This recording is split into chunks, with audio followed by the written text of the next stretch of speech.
This evening on The Rock Newman Show, Shomari Wills discusses his new book, Black Fortunes, the story of the first 6 African Americans who escaped slavery and became millionaires, from the largest landowner in Tennessee to the woman who funded John Brown's raid. Learn about these little-known stories of early black success. That's coming up right now on The Rock Newman Show.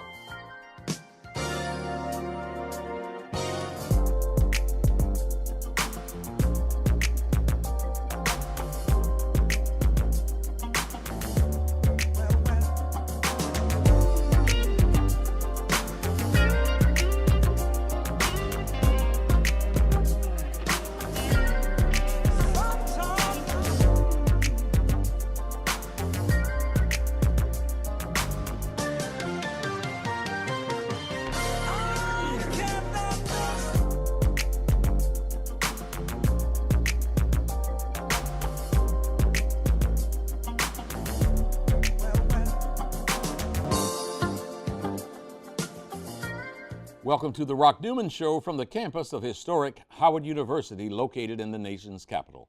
I'm Rock Newman, and it is my desire to inspire you with personal stories of extraordinary achievement. Currently, there are approximately 35,000 African American millionaires in the United States. That's only about one-tenth of the population. As hard as it is to make 7 figures today, imagine how hard it was right after slavery. Here's a quote from the book. The black elite, in their first decades of existence, survived assassination attempts, lynchings, frivolous lawsuits, and criminal cases, all meant to destroy or delegitimize their wealth. Joining me now is author Shomari Wills. Welcome. Thanks for having me, Rock. I was just telling you, this is a bucket list item for me as a D.C. native. You're too kind. You mentioned you're a D.C. native. You went to that other school, Morehouse. You went there for undergrad. You got your graduate degree, a master's in journalism from Columbia University. Yes, sir. Yes, sir. Okay, and I want to jump right into this, man. You've done something. It sounds like I almost say it too often that we start this show by saying that we hope to inspire our audience with personal stories of extraordinary achievement.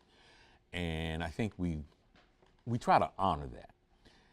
So we've had some great folks here and some people who talked about great folks and have indeed been inspiration. But you've written a book about the impossible, about folks who were either slaves or one step removed from slavery, who against all imaginable odds became millionaires. So thank you for the work, number one. Part of your inspiration was a gentleman by the name of John Mott Drew. Tell us who he was and why he was your inspiration. Well, thanks, first of all, for the kind words about the book, Rock. I really appreciate that. So John Mott Drew was my great-great-uncle, my great-great-grandfather's brother. He was one of the first black millionaires in the Philadelphia area. He started one of the first black bus lines in the United States. Now, and he wasn't a slave, but his dad was a slave. His dad was a slave. Mm-hmm. My great-great-great-grandfather, Napoleon Bonaparte Drew, he was a former slave from Powhatan, Virginia, who, after he got free right after the Civil War, became the first black man to own property. And so Napoleon, at some point, hold on now. Let's stop, because you've lived with this book now for a long, long time. So you just rattle this stuff all rolls off your tongue. But John Mott Drew, first African American, first black man in the United States to own property. Not John Mott Drew. Napoleon. His dad was the first black man to own property in Powhatan, Virginia. Okay. Not too far from here. Okay. So he eventually sold that land, gave the money to his sons, one of whom was my grandfather, Simon. Right. The other was his brother, John Mott Drew. They both went into business and were successful, but John was uber successful. He started a bus line to help blacks in the Philadelphia suburbs get to work in Philadelphia.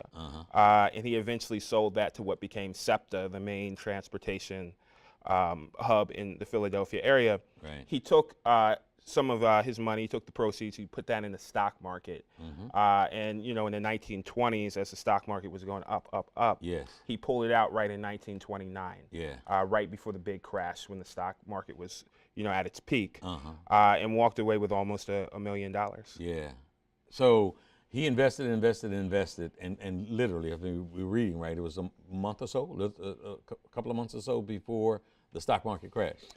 Yeah, I mean, it wasn't that close. It was about, you know, it's about 5 or 6 months before it crashed. You know, so he didn't cut it too close. Yeah. But you know, he knew something was coming. Let me just ask, and I don't know if you know this, but did you find out anything? One of the difficulties that you had is it's not a lot of written records, but did you hear anything about what it was that made him make that incredible move? Because that's what that was. It was beyond incredible in terms of the timing. Yeah, so I think the thing that was always said about him and his brother and his father, they just had an innate sense of self-confidence. They just were born with self-confidence. I mean, just their names. You know, Napoleon, you know, calling himself Napoleon Bonaparte, Drew. You know, these were folks who just innately had a sense of that they could achieve something great. And so, you know, they took these risks that weren't, you know, certainly weren't normal. And were able to really benefit from it. Okay. And coming back to John Mott Drew, your great uncle. So tell us about that inspiration, how he inspired you. What about him and what he did inspired you to sort of seek this kind of knowledge? Well, so the awareness was always there. I always knew about John Mott Drew. What he was famous for in my family is owning a baseball team. He owned the Philadelphia local baseball team, the Hilldale Daisies. So, you know, that was always bandied about in the family as a story my mother loved to tell. I'm descended from him through my mother. So we always knew about him, that he did these great things, but the actual dollar amounts, that was never really talked about. How much money he had. Everybody knew he had money. As I started working on this book, you know, specifically my aunt, different people from my family got in contact with me and said, you got to write about Uncle Johnny. You know, he was a millionaire. You know, and the light bulb went off. You know, and so that just sort of became an extra source of fuel to, you know, to write the book and to get it finished. And so talk to us a little bit about what your struggles were in terms of not necessarily there being an abundance of records. So, you know, there's a disparity in terms of just vital records between African Americans and white Americans, specifically because, you know, for the antebellum period, black folks were not tracked in the census. A lot of times births, marriages, deaths were not recorded. So, you know, once you get further back than about 1865, the records sort of go away. The other thing is that because these folks are hidden a lot of times and they're not valued in the same way, you know, a lot of our white American heroes are valued, the records are not necessarily prioritized. You know, to be kept neatly in an archive where they're really accessible. So I had to go all over the place looking for this stuff. So, you know, just those were the main two challenges, you know, in getting the information for the book. Okay, so let's start talking about some of the folks. And let's start first with Annie Malone. Tell us all about Annie Malone. So Annie Malone, a lot of people would argue that she is the mother of black hair. We all know about Madam C.J. Walker. But before Madam C.J. Walker, there was a woman named Annie Malone. You know, she was an orphan born just after the end of the Civil War to two slaves, one of whom was a Civil War veteran. And she grew up in Illinois and became really interested in hair, you know, styling hair, braiding hair. And she noticed as a girl in Illinois, right after, you know, the slave period, that black women were having terrible, you know, trouble with their hair, you know, because we, you know, didn't have good hair products for African-American women right after slavery.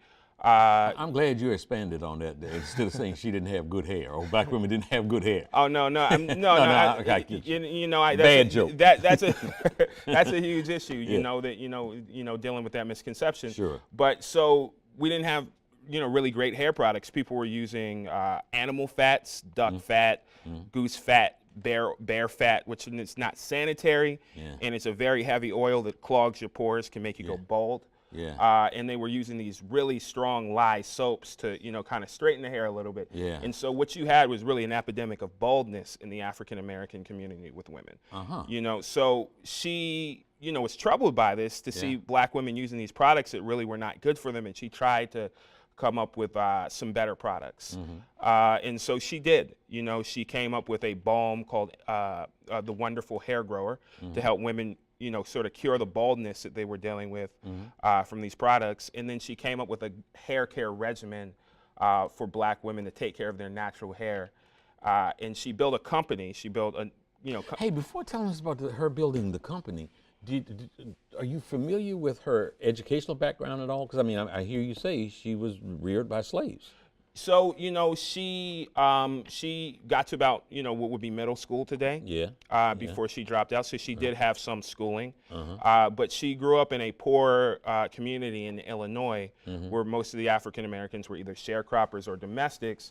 So eventually she had to drop out of school to work to help contribute to the household. But even as she was doing that, she was still learning about hair, developing these products. And then when she got to be about 30, she launched a company and, started marketing these products, to African Americans. So this would have been right around 1901, 1902, somewhere thereabouts. Right. So her coming out was really the World Fair in St. Louis. This is 1904, 1905. Which is just this big thing. They, built this huge, staging area with, rides and presentations and all this, sort of stuff. It was a huge spectacle. And so she moved to St. Louis actually in anticipation for the fair and, set up her company there. And then she just went around and she, just talked to, African Americans, introduced them to her products. She recruited workers at the World's Fair because there were African Americans coming from all over the country to see the World's Fair. And so that was really her coming out. And after that, she really launched her company as a really, really big hair care product company. One has to ask, just where in the world did the vision come from? To me, all of these giants, these rainmakers, these earth shakers, it's just like, man, it's difficult to imagine out of the depths of poverty and deprivation and denigration of who these individuals were singularly and as a people, how one rises, what it is that one is so blessed to be able to rise like she did, especially a woman during that time. Right. I think one of the things I noticed in all of the characters is just that innate sense of self-confidence that, superseded, the, negative racist ideas that were out there about black people, that superseded, folks only seeing poverty and lack in their immediate surroundings. I write about a little bit in the book how she was discouraged by everyone around her to try to build a hair business, to say that that'll never work.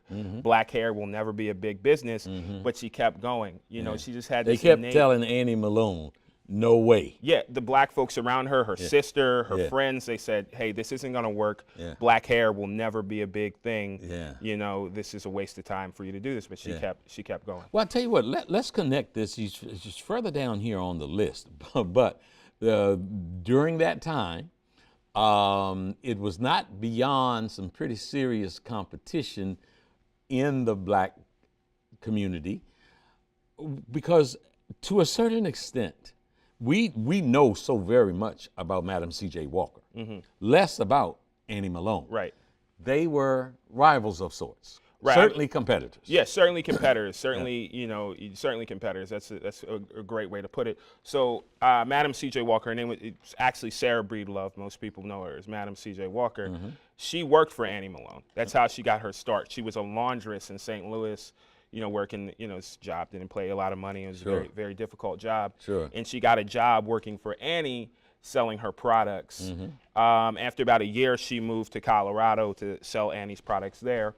And, shortly after that, her boyfriend at the time, C.J. Walker, moved down to Colorado with her. Okay. And he said, you know what? You should sell your own products. And so she started selling basically, for products with the same formulas, same sort of branding as Annie Malone's products, and launched her product line that way. Now, I mean, it's, one of the things that I really tried to suss out in the book that was difficult was to determine how they felt about each other. Yeah. And, it was never an ugly rivalry where, I don't think Annie was really incredibly mad at her. They, were at the same events, a lot of times. Right. But Annie Malone was the person that actually gave Madam C.J. Walker her start. And her business was actually much, much bigger than Madam C.J. Walker's. Now, she died without any children to tell her story. Right. And the documents were not really well preserved and, archived in the right way. So most folks don't know about her the way they know about C.J. Walker. Two early giants of the female persuasion. Absolutely. Again, man, which, as we look back now, and if we can frame this discussion as to where we are here today, because we talk about our maladies, we talk about our issues, we talk about the limitations that are put, but when folks understand history and what these giants did, how they made a way out of absolutely no way, then what is our potential today? And I mean, I think that this book, Black Fortunes, is so much more than just talking about the stories of these 6 women. It is something that gives a perspective, and I'll use the trite saying, where there's a will, there's a way, because that's what they had. Right. They had to will to overcome just odds that were so ultimately stacked against them. Right. Right. I mean, there's so many racist ideas about the limitations of black people. Yeah. On the very extreme right, some people say we're genetically limited, or, right. We're lesser people, this sort of white supremacist argument. There's some people who would just say, you know what, black people were just a tragic people. Yeah. We're shiftless and lazy. Yeah, we're just doomed. Where there's no way out. Right. The circumstances are too dire. And what these figures demonstrated to me is that black people have an incredible potential. That's not to minimize the obstacles we have to go through, which are more than almost anyone else on this planet has had to go through. Yeah. But our potential is bigger than the obstacles we have to face. I really believe that. Let's move to Hannah Elias. Tell us all about Mr. Elias. So Hannah Elias, she's a controversial. And of course, I said Mr. Yeah, Miss Elias. Miss Elias. Miss Elias. Another one of the early female giants. Yes, so she's a controversial figure. So she was born in Philadelphia in 1865, right at the end of the Civil War, to free black people. Her father was a caterer. And she moved to New York. Now, how she got to New York is a tale. It's probably too long to tell on the show. But she moved to New York, where she became the mistress of this rich white man. Yeah.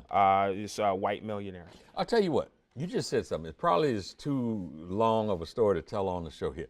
We've got some time, and at least let's touch on her journey to get to New York. So her journey to get to New York starts when her sister got married in Philadelphia.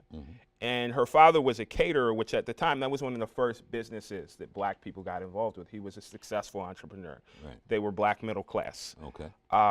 And he throws her this, grand wedding that all of the black people in Philadelphia wanted to come to, and it was, a beautiful ceremony, and I'm sure the food was delicious. He was a caterer. And, Hannah, she stole a dress to wear to the wedding. Right. Which, it's not a good thing, but I mean, it's not a psychopathic thing to do. And Some might say that was being resourceful. We'll leave it there. But she was put in a pretty serious prison. She was put in Newman Singh prison in Philadelphia, which is I don't want to say it's a maximum security prison, but it was a really serious prison. There were men in there. There were murderers in there for stealing a dress. And so this brought great shame to her family. So her father kicked her out of the house when she got out of prison. Right. And so she just kind of bounced around, you know, from different men and, you know, poorhouses. And she had a baby, which she had to give up at one point. And then so she ends up at New York actually working in a brothel in New York City. And so this group of white men come to the brothel, you know, wanting to see some colored girls, you know, wanting to have whatever, you know. And, you know, one of them, you know, is a white millionaire. Right. And, you know, they spend the night together and, you know, they kind of fall in love. And, you know. You remember Harlem Nights? Yes, yes. She was early sunshine. Let's keep going. That's a good reference. Daddy ain't coming home. Let's keep going. So they fall in love, and he's this guy. We talk Hannah Elias. Hannah Elias. Yes.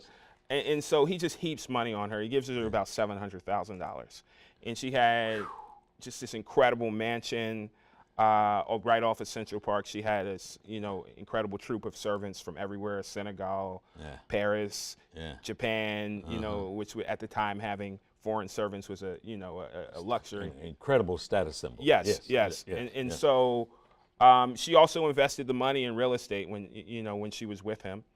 And so what happened is that their affair ended up getting exposed. Right. There was another man. You know, she was a very popular woman with the fellas. You know, another man who was kind of obsessed with her named Cornelius Williams. He sought to kill her white lover, right? And he kills another white guy who looks like him, who's the city planner of New York City. He, you know, sort of built the greater New York City area. He was instrumental in Central Park, the subway, Andrew Green. And so, because they looked alike, they were, you know, both white men with beards and dressed similarly. He kills him, and, you know, that became a scandal. And so, was the gentleman obsessed with her? Was he white or black? He was black. He was black. He was obsessed with her. And, you know, so he kills the city planner of New York, thinking that's her lover. And so, in sort of the murder trial and the investigation, it comes out that there's this black woman with all this money having this affair with a white millionaire. And there's just a massive public outcry. Crowds come to her house, throw bottles at her windows, throw rocks at her windows. And there's this massive public outcry amongst, you know, specifically white folks in New York for her to be put in jail. So she's eventually arrested for extortion because, you know, there's no way he could have given the money to her willingly, right? You know, you know, we folks just were in disbelief that he could love a black woman that much. And she's put on trial for extortion, you know, and I won't, you know, ruin the ending too much, but she, you know, she eventually gets off because he refuses to testify against her. You know, and she ended up, you know, using her money after that trial to try to do some things, you know, to help black people, or maybe she was just vindictive against white people. But she was one of the early investors in Harlem. And helped John Nail, who was really the architect of Harlem, turn it from a white neighborhood, because it was an all-white neighborhood in the early 19-teens. She gave him money and invested with him and helped him flip the neighborhood over into a black neighborhood. You know, so she's a complicated character. But I mean, she eventually became a millionaire and was, you know, really influential through her role in you know, turning Harlem into the black Mecca. It still is today. So again, the visionary, in spite of what some of those challenges were, but there was a socially conscious component that was developed along the way, however that was done, that would inspire her to indeed get involved in the development of Harlem and support causes to advance and to elevate black life in that area. Right. And I think her story is interesting because I think she believed at first that her money could help her escape her blackness. Because she kind of shut herself up in this mansion off of Central Park and never came out. And just really, you know, tried to avoid anybody knowing she was black, really tried to avoid experiencing being black. She hired doctors and surgeons to try to lighten her skin, change her facial features. She wore wigs of, straight hair. Sure. And didn't like to associate with black people very much. After she was hauled off to jail, put in the jail in New York City, they called the Tombs, right? Yeah. After she spent a couple nights in the Tombs and was put on trial, that kind of changed her mentality slowly about what it meant to be black. And she moved away from sort of the self-loathing, ideology and moved more towards, wanting to help and wanting to contribute. Hannah Elias, absolutely fascinating. Yeah, she is. Yeah. Let's keep going. We got another lady, Mary Ellen Pleasant. Yeah, Mary Ellen Pleasant, she's just an incredible, marvel. So she was born free in Philadelphia. A lot of these folks trace back to Philadelphia because it was a free place. It was probably the freest place, during the slave period. But she was born free in Philadelphia in the 1820s to a Polynesian merchant and a black woman who was originally from Louisiana. And she was reared there for her first couple years of life, and then she was eventually sent off to Nantucket, where she was raised by a white family. Right. So she grew up in Nantucket during the whaling boom. So she grew up in a boom town, which was formative for her. Yeah. When she reached adulthood, she came into a little bit of money. She got married, and her husband died and left her some money, about $40,000, $50,000. So when she got to adulthood, she finds out about the gold rush, another boom town. And she already had an idea of how to make it in the boom town because she grew up in one. So she becomes a 49er, goes out to the gold rush, which was unusual. A lot of African Americans didn't go, and hardly any women went. But she was a black woman, and she went and, was able to build a fortune in California. Can you tell us a little bit about her building that fortune and then what she did, some of her times there in California? I don't mean to give away, all your book here, but man, this is some fascinating stuff for our viewers to appreciate. Yeah, I want the stories out there. I want as many people to know about them as possible. So in California, she was like a lot of the folks, the Levi Strausses, the white folks that went out there and made a lot of money. She didn't go into the hills to mine for gold. She said, hey, there's this market here with the miners. Let me try to make some money off of them. So she did a couple things. She became a money lender, because the miners, they always needed money. Sure. Sometimes they would have a lot of money, sometimes they were broke, so they always needed something. And she lent the money at really, really high interest rates. I think it's you one of the original hard money lenders. Right, exactly. So that was one, really good stream of revenue for her. She also got involved in, having laundries, washing people's clothes, having businesses doing that. Where she employed African Americans, provided jobs for them. Which that was a real luxury back then. When you used to wash clothes with the washboard and the wash tub. So she had a business doing that. She got involved in having boarding houses. She also invested in silver, not gold, but silver, because silver went up during the gold rush as well. So she just had her, she had her hands in everything she could find that was profitable out there. So I don't know if you were going to say this or not, but I'm so anxious to hear this next phase of her life. What was it? She's someone that did extraordinarily well. How do you draw the connection between that kind of wild success at that point, if you will, and her becoming someone who helped fund the efforts of John Brown? So, she grew up in Nantucket, right? Which we think of it as a quaint, sort of, lily white town, so to speak. But during the antebellum period, it was a radical place. You had black whalers there. A lot of times black folks were recruited to Nantucket because, we were thought to have this unnatural strength, so we could harpoon whales. So there was a lot of black whalers in Nantucket making money. And it was free. And so there was sort of an oasis of black radical thought.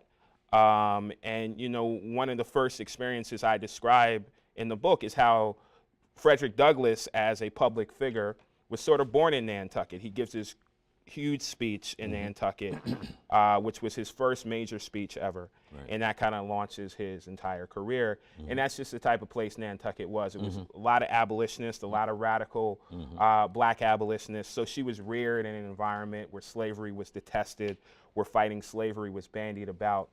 And so when she gets to California, she resolves to use some of her money that she makes to help black people. To backtrack a little bit, the other reason she did that is her husband, who was also an abolitionist, that, you know, she married him and he died very shortly after they were married. But on his deathbed, he made her promise to do something to help African Americans. So she had this huge motivation to do something to fight slavery in the 1850s. And so one of the things she decides is, I'm going to go find John Brown. Because he was constantly in abolitionist newspapers. And she said, I'm just going to find John Brown and I'm going to give him some money somehow to do something. And that leads her to Canada, to Chatham, Ontario, where there were a lot of free blacks who relocated to that area after the Fugitive Slave Act was passed, and you could catch black people and put them back into slavery. And so he came there to meet with these radical black folks in Canada. She makes it up there to that convention, and she meets with John Brown, gives him about $45,000 to fund his raid on Harper's Ferry. You know, I wish my audience all that are watching in here were just kind of all sitting in here, because I'd say, hey, let's stop. We can't stop. We're not going to stop here on television. But I would be like, stop. Let's ponder that for a moment. Let's ponder, this was what, 1858. This is 1858. Slavery is still the law of the land. Got this black lady who left the East Coast, went out to speculate, became a 49er, made a fortune, and came back cross country, went into Canada, sought out John Brown, and at that time, and I don't know what it equates to now, 1858 to 2018, but that $50,000 is probably representative of millions now. Yeah, close to $1 million. Yeah. Okay, and she, just when I think about the bigness of that, it is something that I just see, man, just looming out there, that again, this book is a form of inspiration that should be on everybody's desk. So, you know, that's what I think about your book. Well, I appreciate that, you know, and I think Mary Ellen Pleasant is someone who deserves to be honored. You know, right up there with the rest of our Yes, figures. indeed. Yes, our figures, you know, because John Brown was instrumental in bringing about an end to slavery, in my opinion. So, you know, it was a huge thing for her to do. Yeah.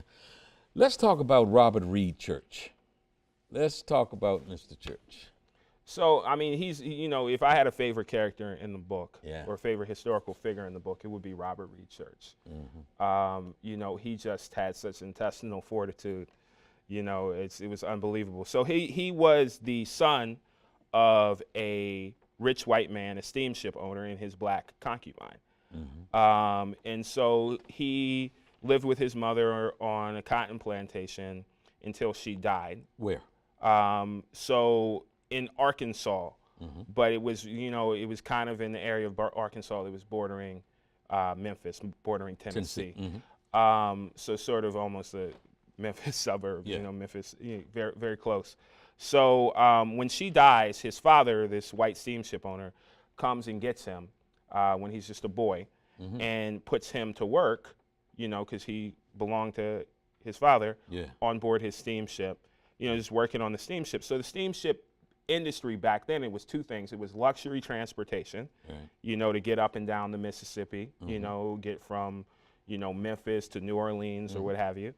But the primary economic, you know, component of owning a steamship was it transported cotton up and down the Mississippi. So it would pick up the cotton, you know, in Tennessee, you know, that's picked in the Mississippi Delta, and usually transport it down to the port of New Orleans, where it could be then shipped out internationally, usually to England, you know, to fuel their textile industry. So his father was shipping cotton, and he was working on this ship. So he eventually escaped slavery when he reaches adulthood during the Civil War. The Confederacy actually commandeered his father's ship.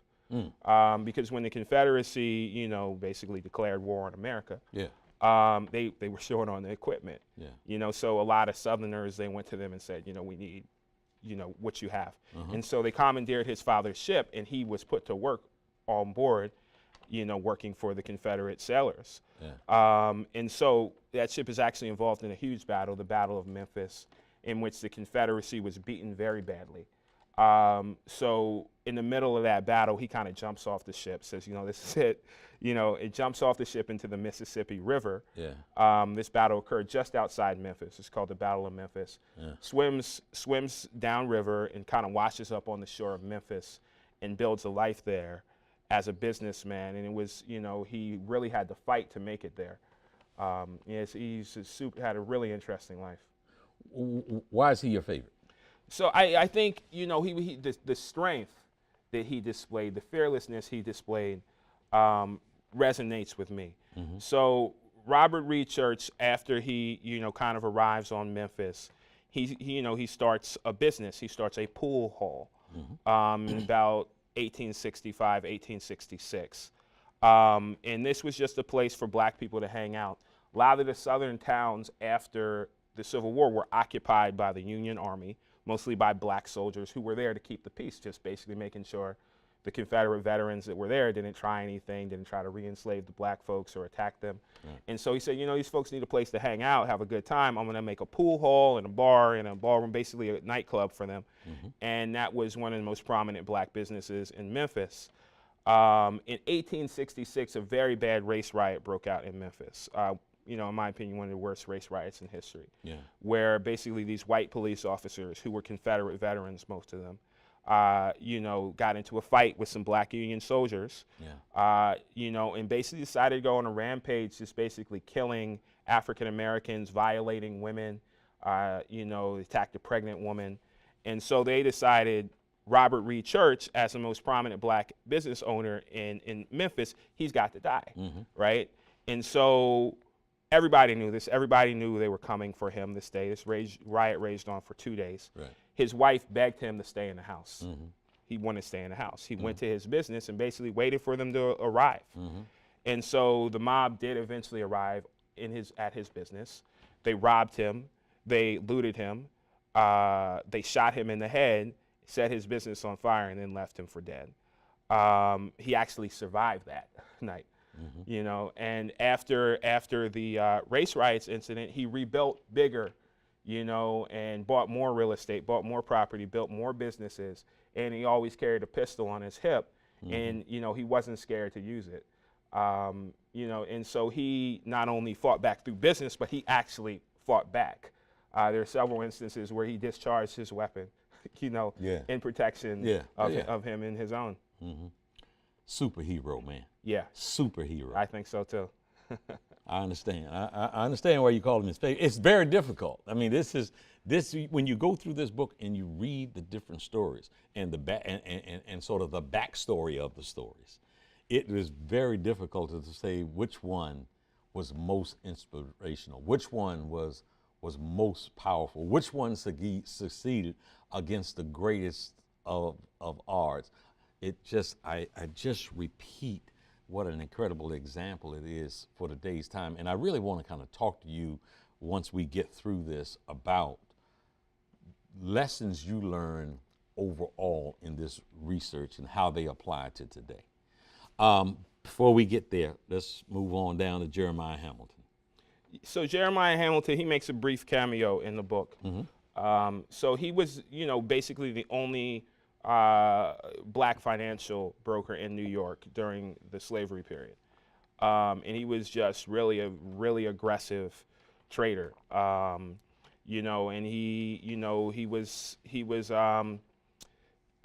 he was bombastic. He was, he was a showy person. And so he lived in a brownstone, a really nice brownstone in downtown New York, and was married to a white woman who was much, much younger than him. He dressed in expensive wool suits. He wore a wig of flowing black hair. And, he did battle with some of the great white financial titans of the era, including the Vanderbilts. Mm-hmm. And so he was really, really hated. And so very similar to Bob Church's story, when things went sideways racially, they came after him. In his case, it was a little earlier. It was during the Civil War draft riots in New York, when basically, the Lincoln administration said, we're going to have to draft some people for the Union Army to win this war. And basically, a lot of white recent immigrants who didn't feel they had any skin in the game in the battle, to eliminate slavery, got really upset, and they started rioting and killing and crucifying black people. So Jeremiah Hamilton, like Bob Church, was one of the more well-known African Americans to his business prowess. And, they marched on his house to lynch him. They said they were going to lynch him by the lamppost outside his house. Yeah. Now, he actually heard them coming because, they weren't the brightest lynch mob in the world. They were chanting and chanting his house number as they marched down the street to come get him. Mm-hmm. And so he fled. He kind of jumped his fence and ran away. And, they looted his house. They held his wife hostage for a little bit, but ultimately nobody was hurt. Yeah. But he, was a really cunning investor, a really cunning trader. And, like some of the other folks in this book, he had to, fend for his life because of how successful he was. Mm-hmm. O.W. Gurley. So we all know Black Wall Street. Yes. And, it's known as Black Wall Street, but it was actually called Greenwood, and it's part of Tulsa. Mm-hmm. And so he built Black Wall Street, or Greenwood, in Tulsa right about at the turn of the century, when oil was discovered in Tulsa. And it was a boom town, like San Francisco or Nantucket. Suddenly there was this tremendous need for jobs, for domestics, for all sorts of workers. And so, Let me ask you something, because when you mention, and it's rightly so, he was given so much credit for the building of Black Wall Street, which was there in Tulsa. Are you familiar with his background prior to going to Tulsa? Yeah. So he was actually from Arkansas. Mm-hmm. He was the son of slaves. I think he was born a year after slavery ended. Mm-hmm. And his family, they were farmers. Mm-hmm. So he sort of grew up on a farm. Again, a very ambitious guy. Mm-hmm. And so he was kind of always looking for a way, to make something of himself. The first thing he really did was he became a teacher, which is a really good profession. And then he actually worked for the Postal Service, which, was one of the few government jobs African Americans could get, Porters, right after slavery. Yeah. So he was always looking for opportunity. Mm-hmm. And then, the United States government announced that they were going to open up Oklahoma for settlement, which previously had been where, the majority of the Native American population was living. And he goes there in 1889, gets a plot of land in that land rush, and just sort of makes a life there, but he didn't do anything spectacular. Right. And then when there's a second land rush in 1893, pardon me, when the oil is found, he sees another opportunity. Right. And so he moves to Tulsa, and he basically started developing the north side of Tulsa, which was completely undeveloped at that time. Mm-hmm. And he developed it specifically for black folks and the black folks that were coming there to work the jobs that were starting to appear because of the oil boom. Mm-hmm. Okay, so so that's a good explanation of him, what he did before getting there and starting. So do me a favor, because inevitably, when you talk about an O.W. Gurley, you have to become maybe more familiar than most with the terrorizing of Tulsa and Black Wall Street. And it is, we hear about that. Mm-hmm. That's famous. Mm-hmm. That's a famous incident. But there was so much of that prevalent throughout the country. Right. So if you don't mind, kind of for those who might not be so familiar, tell us about Black Wall Street and its destruction. So the Black Wall Street was eventually destroyed, again, by a race mob, so it's sort of developing a theme of what happens to some of these black folks with money. But it was tragic because they called it the promised land. It was supposed to be a refuge from that. It was envisioned by O.W. Gurley and the other, folks that he built the community with as a place that blacks could come and get away from Southern racism. And it was this independent black town. They had their own shops, own doctors, own schools, own lawyers. They all, either owned their own property or rented from a black landlord. Mm-hmm. It was just really powerful. And these black folks also, they were pretty heavily armed because it was still the Wild Wild West. Yeah. And they were, militant. They really did not stomach a lot of racism because, they were escaping from it. Mm-hmm. And so for a time, it was just this magical place that African Americans could come, live in their own community, be safe, and make a good living. Yeah. And, eventually, history sort of caught up with them. So in 1921, there was an incident where a black young man, black boy from Tulsa, from Black Wall Street, was accused of groping a young white woman. Mm-hmm. And it's still not clear whether that actually really happened or not. And, the incident just escalates. He's arrested and put in jail. There's just basically a standoff between armed black people from Tulsa at the jailhouse and armed white folks from Tulsa at the jailhouse. And, it eventually escalates into violence. And this white mob that was there at the jailhouse, they get in their cars and they basically ride into Black Wall Street, just kill a lot of people, wound dozens of people, and basically bomb it and burn it to the ground. Okay, you say bomb it, and I want to ask you, which side of the fence you come down on, as to looking at it and studying it. Clearly, there are some who say the government was involved in terms of some of the bombs. They weren't just bombs that were thrown by individuals, an organized effort from the government. Where do you come out on that? That's a difficult question. I mean, the government is certainly culpable. This group of white men that participated, they had tried to raid the National Armory before that, so the government certainly knew something was going on.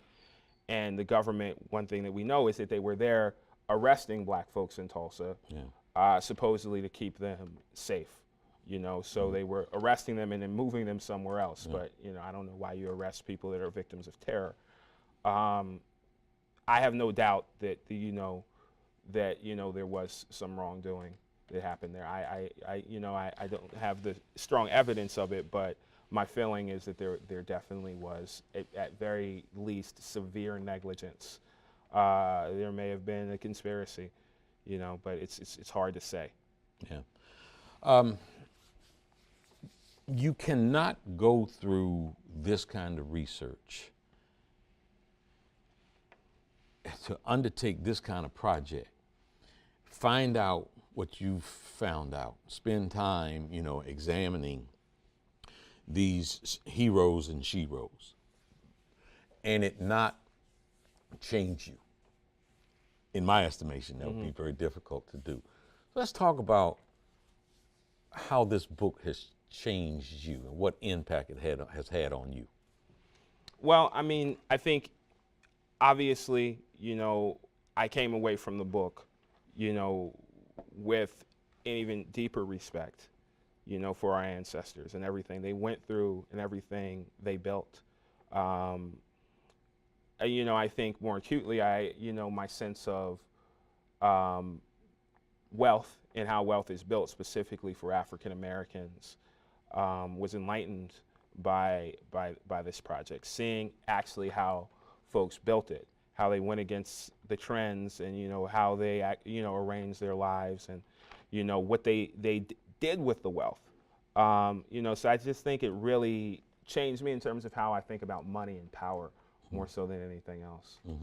So, again, from what you have gleaned from all of this work, what becomes your message to your contemporaries, the folks that are older than you and the people that are younger than you? I'm curious. Well, so I mean, this book is an argument for hope. They endured a lot. Some of them, most of them, ended up losing a lot of their money, because of the racism that they faced. But I think sometimes we can look at all the racism that goes on still today in America, and we can become hopeless. Yeah. We can start to believe that racism is a force of gravity that just cannot ever be overcome. And it's very, very serious, but I want people to take away from it that it can't limit us completely, and see the strength, that our ancestors have, that our ancestors developed, and realize that, we're not doomed. We're not in a nihilistic situation. We need to fight, continually against racism and against oppression. But, I think this book and everything African Americans have overcome shows that, I think we can win. Do you see any examples today, obviously, 150, 168 years later, do you see examples today that remind you of those that you've come to know through this project? So, I mean, certainly, Black Elite today is involved in a lot of philanthropy, and a lot of the philanthropy is, directed towards African Americans. I went to Morehouse. I have friends that were Oprah scholars at Morehouse. She sponsored, students at Morehouse every year, which was something that Annie Malone did. She used to sponsor one student at every historically Black college in America. So that, and Oprah's obviously very charitable, very giving.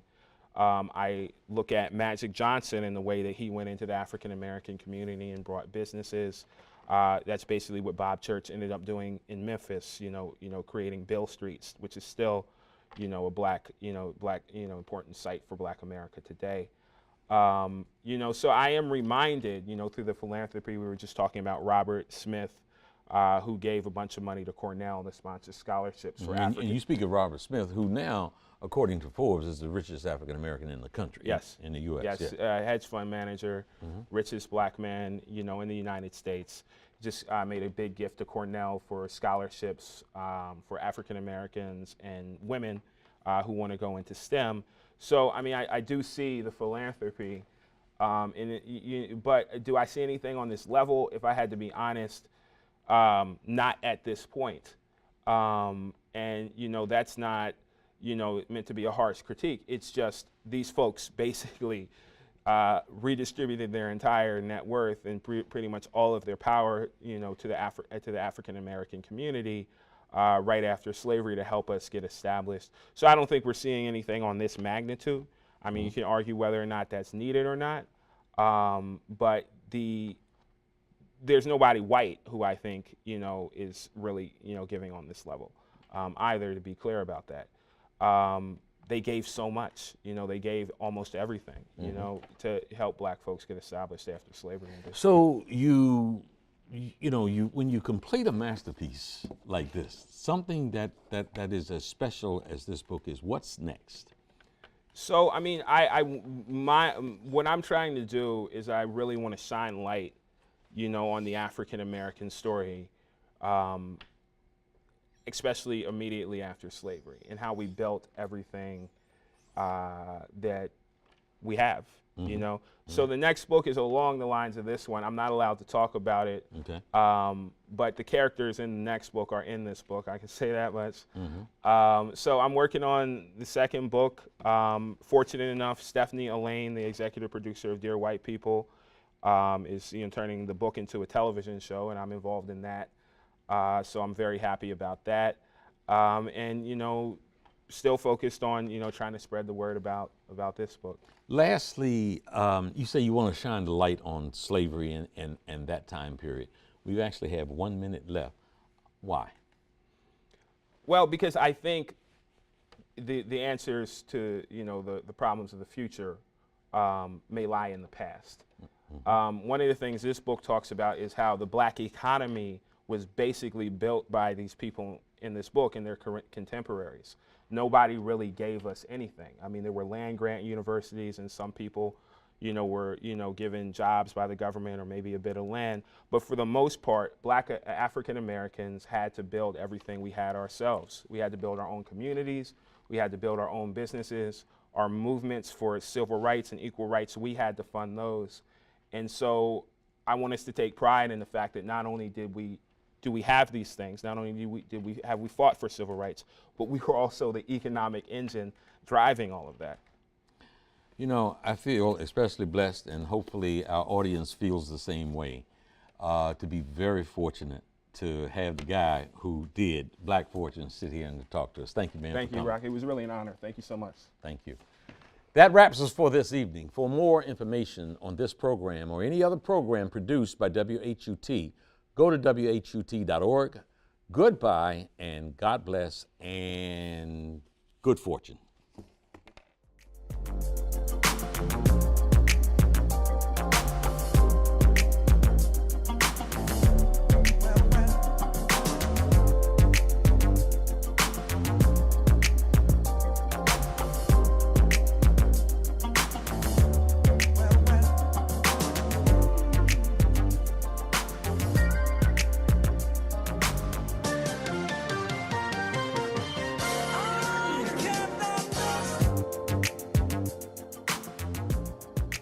This program was produced by WHUT, Howard University Television, and made possible by contributions from viewers like you.